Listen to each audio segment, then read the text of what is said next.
کیا اب جانتے ہیں کہ اسلامیہ کالج پشاور میں تفسیر اور حدیث کے پہلے استاد کون تھے؟ کیا اب جانتے ہیں کہ وہ عظیم عالم جنہوں نے صغیر کے نامور علماء کی تربیت کی ضلع مردان کے تاریخی گاؤں تورو سے تعلق رکھتے تھے؟ آج کی اس ویڈیو میں ہم ایک ایسی عظیم علمی شخصیت کا تذکرہ کریں گے جن کا نام خیبر پختونخوا کی تعلیمی، دینی اور فکری تاریخ میں ہمیشہ سنہری حروف سے لکھا جائے گا۔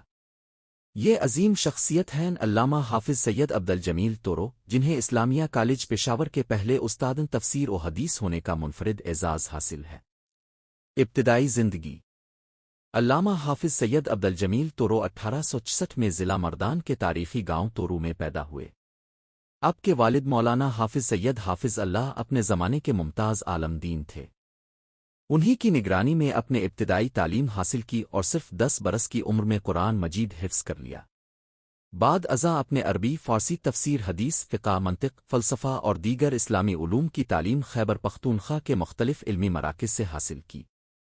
اعلیٰ تعلیم کے لیے آپ علی گڑھ تشریف لے گئے، جہاں معروف عالم مولانا لطف اللہ علی گڑھ سے اکتساب علم کیا۔ صرف 26 برس کی عمر میں آپ اس دور کے تقریباً تمام اہم دینی علوم میں مہارت حاصل کر چکے تھے۔ روایت ہے کہ آپ کو تقریباً اسی بڑی درسی کتابیں زبانی یاد تھیں اور آپ 16 مختلف علوم میں مہارت رکھتے تھے۔ یہی غیر معمولی علمی صلاحیت آپ کو اپنے عہد کے عظیم علماء میں ممتاز مقام عطا کرتی ہے۔ تدریسی خدمات۔ آپ کی علمی شہرت پورے صغیر میں پھیل گئی اور مختلف معروف مدارس نے آپ کو تدریس کی دعوت دی۔ اپنے 1888 سے 1890 تک مدرسہ رامپور، 1890 سے 1894 تک مدرسہ لطیفیہ ویلور مدراس اور 1894 سے 1900 تک مدرسہ فتح پوری دہلی میں تدریسی خدمات انجام دیں۔ اس عرصے میں اپنے ہزاروں طلبہ کی علمی و فکری تربیت کی۔ آپ کے ممتاز شاگردوں میں علامہ انور شاہ کشمر، مولانا عبدالحق حقان، مولانا امین الحق، مولانا حافظ لطف الرحمان، حافظ ادریس تورو، مولانا محمد عنایت اللہ اور مولانا لطف اللہ شامل ہیں، جنہوں نے بعد میں علمی دنیا میں نمایاں مقام حاصل کیا۔ اسلامیہ کالج پشاور۔ 1913 میں علامہ حافظ سید عبدالجمیل تورو کی زندگی کا ایک ایسا باب شروع ہوا جس نے انہیں تاریخ میں ہمیشہ کے لیے امر کر دیا۔ اسی سال آپ کو اسلامیہ کالج پشاور کے دارالعلوم اسلامیہ میں تفسیر اور حدیث کے پہلے استاد کی حیثیت سے مقرر کیا گیا۔ یہ صرف ایک تقرری نہیں تھی بلکہ اسلامیہ کالج میں دینی تعلیم کی ایک مضبوط اور باوقار روایت کا آغاز تھا۔ اپنے علم، کردار اور تدریسی صلاحیتوں سے اس ادارے کی علمی بنیادوں کو مستحکم کیا اور بے شمار طلبہ کی دینی و فکری تربیت کی۔ آج بھی اسلامیہ کالج پشاور کی تاریخ میں آپ کا نام انتہائی احترام اور عقیدت سے لیا جاتا ہے۔ چھوٹیے آپ کی علمی خدمات کے اعتراف میں آپ کو فخر ہند، رئیس الحفاظ اور فخر روزگار جیسے بلند اعزازات سے نوازا گیا۔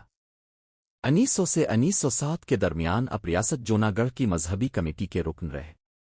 بعد ازاں ریاست حیدرآباد دکن میں بھی آپ کی خدمات حاصل کیں۔ پھر ریاست سوات نے آپ کو اپنا مفتی مقرر کیا، جہاں تقریباً 1928 سے 1938 تک اپنے مذہبی امور کی نگرانی کی اور والا سوات عبدالحق جہازیب کے استاد بھی رہے۔ علمی ورثہ اور خاندان۔ علامہ حافظ سید عبدالجمیل تورو نے اپنی زندگی کے حالات اور اپنے دور کی علمی تاریخ کو فارسی زبان میں تذکر جمیل کے نام سے قلم بند کیا۔ یہ ایک نہایت اہم تاریخی اور علمی دستاویز ہے۔ بعد ازاں اس کا اردو ترجمہ آپ کے پوتے پروفیسر محمد طیب اللہ نے کیا اور اسے شائع کیا گیا۔ علامہ صاحب کے تینوں صاحبزادے ممتاز علماء تھے، جن میں مولانا حافظ لطف اللہ، مولانا محمد عنایت اللہ اور مولانا حافظ امانت اللہ شامل ہیں۔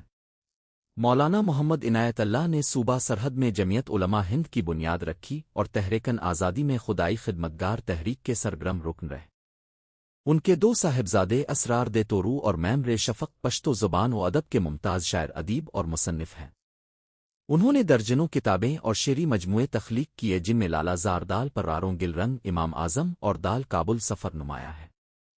26 نومبر 1946 کو علم و فضل کا یہ روشن چراغ ہمیشہ کے لیے خاموش ہو گیا۔ آپ کو اپنے آبائی قبرستان خاوو تورو ضلع مردان میں سپرد خاک کیا گیا۔ علامہ حافظ سید عبدالجمیل تورو صرف ایک عالم دین ہی نہیں بلکہ ایک عظیم معلم، مفکر، مصلح اور علمی روایت کے بانی تھے۔ اسلامیہ کالج پشاور کے پہلے استاد تفسیر و حدیث کی حیثیت سے آپ کی خدمات ہمیشہ یاد رکھی جائیں گی۔ یہ معلومات علامہ صاحب کے پڑپوتے ڈاکٹر سید راشد علی اور ڈاکٹر سریر بادشاہ کی تحقیقی کاوشوں پر مبنی ہے۔ اگر آپ کو یہ تاریخی ویڈیو پسند آئی ہو تو اسے ضرور لائک کریں، اپنے دوستوں کے ساتھ شیئر کریں اور تورو ٹائمز کو سبسکرائب کرنا نہ بھولیے۔